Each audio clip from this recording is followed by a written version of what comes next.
لیکن کس بنیاد پر کی؟ ہم سمجھ رہے تھے کہ وہ دین کی اتنی بڑی بڑی خدمتیں، بڑی قرآن کی خدمتیں، حدیث کی خدمتیں، شاید وہ ہمارے لیے نجات کا باعث بنی ہو، لیکن فرمایا کہ اللہ نے جس عمل پر میری نجات کی وہ یہ تھا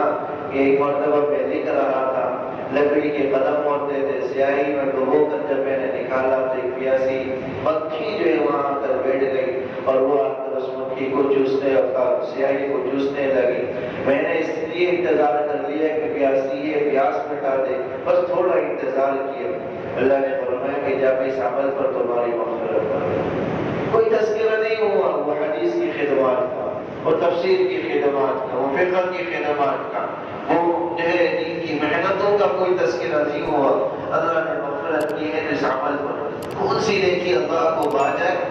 کون سی سنت کی پیروی اللہ کو مقبول ہو جائے، ہمارے لیے نجات کا باعث بن جائے۔ اس نے کسی معمولی سنت کو، معمولی نیکی کو، معمولی عمل کو انسان حقیر نہ سمجھے۔ ہر چھوٹی بڑی سنت قابل اتباع ہوتی ہے، اس نیت سے کرے کہ شاید اللہ نے میری نجات اسی میں ہی رکھی۔ اور اب چلتے ہوئے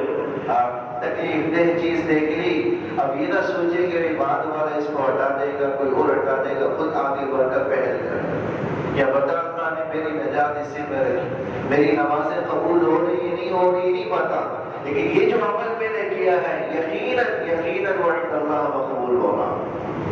اس کی قبولیت کی گارنٹی۔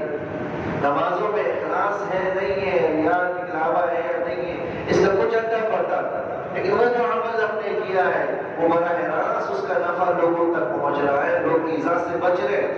تکلیف سے بچ رہے۔ ایذا سے بچانا، ایذاء مسلم یہ حرام ہے، گویا کہ آپ نے ایک ایسی چیز سے لوگوں کو بچایا جو لوگوں کو نقصان دینے والی ہے، جس کا اجر عند اللہ یقینی ہے، جس کا ثواب بھی پیش کیے اللہ دنیا اور آخرت کی کامیابیاں